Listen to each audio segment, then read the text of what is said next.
श्री गुरुदेव दत्त. श्री गुरुदेव दत्त. गुरुचरित्राचे संपूर्ण पारायण करणे हे उत्तमच, पण वेळेअभावी किंवा इतर अनेक कारणांमुळे गुरुचरित्राचे पारायण करणे अनेकांना जमत नाही. अशा वेळीस पारायण करणे जमत नसेल तर फक्त ऐका.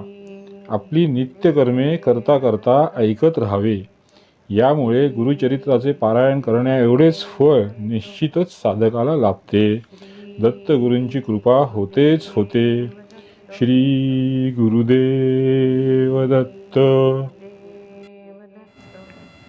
अध्याय 17. ब्रह्मचार्यास ज्ञान प्राप्ती. श्री गणेशाय नमः. सिद्ध म्हणाला, नामधारका, कृष्णा नदीच्या पश्चिम तीरावर वसलेल्या भिल्लवडी या गावाजवळ भुवनेश्वरी देवीचे देऊळ आहे. एक देऊळ आहे. ते एक प्राचीन सिद्धस्थान आहे. तेथे असलेल्या औदुंबरापाशी श्रीगुरूंनी वास्तव्य केले. बहुत काळ ते गुप्त रूपानेच वावरले. ते सामान्य तपस्व्याप्रमाणे स्नानसंध्या करत, जप तप व्रते करत गावात हिंडून भिक्षा मागत. चातुर्मासाचे सर्व दिवस त्यांनी अनुष्ठानातच घालवले. ते ऐकून नामधारक म्हणाला, महाराज, श्रीगुरु नृसिंह सरस्वती हे तर परमात्म स्वरूप प्राप्त पूर्ण सिद्ध होते. तरीही त्यांनी अनुष्ठाने केली, भिक्षा मागितली, असे त्यांनी का केले? सिद्ध म्हणाला, ज्ञानप्राप्ती झाली तरी तपश्चर्या सोडू नये. समाजात मान्यवर जन जसे आचरण करतात त्याचेच सामान्य लोक अनुसरण करीत असतात. ते तू लक्षात घे. भिक्षेविषयी सांगायचे तर ती एक पवित्र वृत्ती आहे. संन्याशांनी परिग्रह न करणे, भिक्षेवरच उदरनिर्वाह करणे आणि सर्व काळ साधनामग्न राहणे हाच त्या आश्रमाचा धर्म आहे.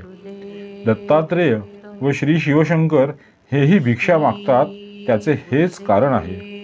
भिक्षेसाठी हिंडताना निजकृपेने भक्तांचा, दिनांचा आर्त उद्धार करणे हाच मुख्य उद्देश असतो. श्रीगुरु भिल्लवडीमध्ये गुप्तपणे राहत असले तरी त्यांची सत्कीर्ती व्हायची ती झालीच. त्यांचे महात्म्य लोकात कसे प्रगट झाले ते ऐक. कोल्हापुरात एक वेदशास्त्र संपन्न ऋग्वेदी ब्राह्मण राहत होता. त्याला विद्वज्जनांमध्ये फार मान होता. त्याचा मुलगा बुद्धिहीन व मूर्ख होता. त्याचे मातापिता तो लहान असतानाच वारले. त्यांच्या आप्तांनी त्यांचे पालनपोषण केले. कुळाचाराला अनुसरून 7व्या वर्षी त्याची मुंज गेली. शिकण्यासाठी अध्यापकांकडे पाठवले, पण विद्याभ्यास काही येईना. शिकवलेले काहीही लक्षात राहत नसे.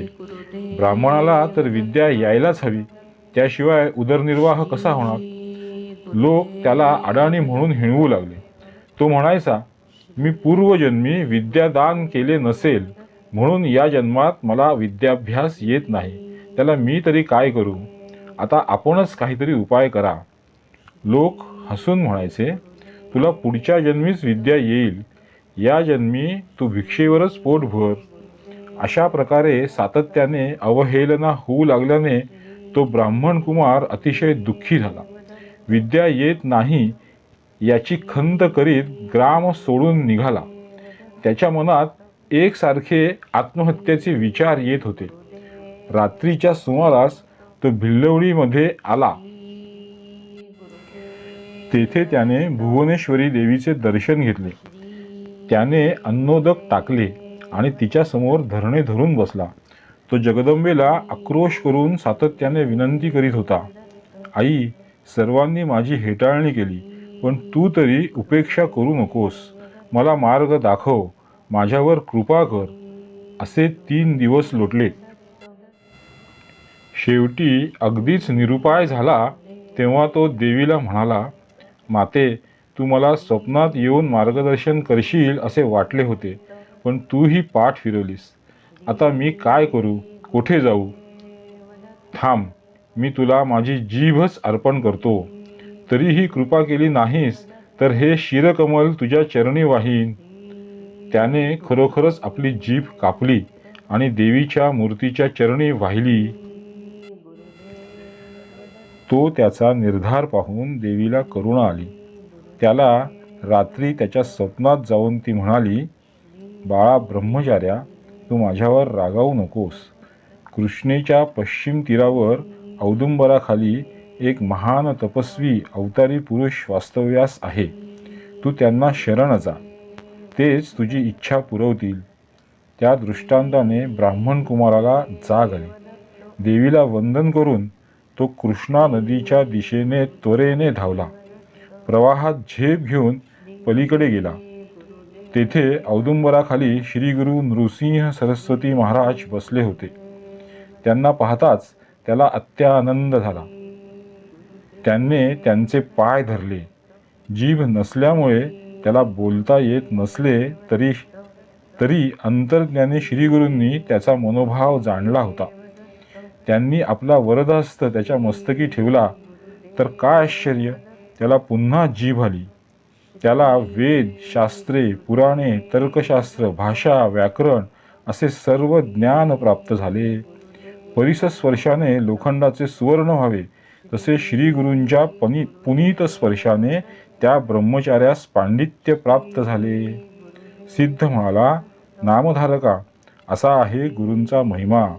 ते ज्या ठिकाणी राहतात त्या स्थानालाही महत्त्व प्राप्त होते. श्री गुरुदेव दत्त. अध्याय 17 संपूर्ण. श्री गुरुदेव दत्त.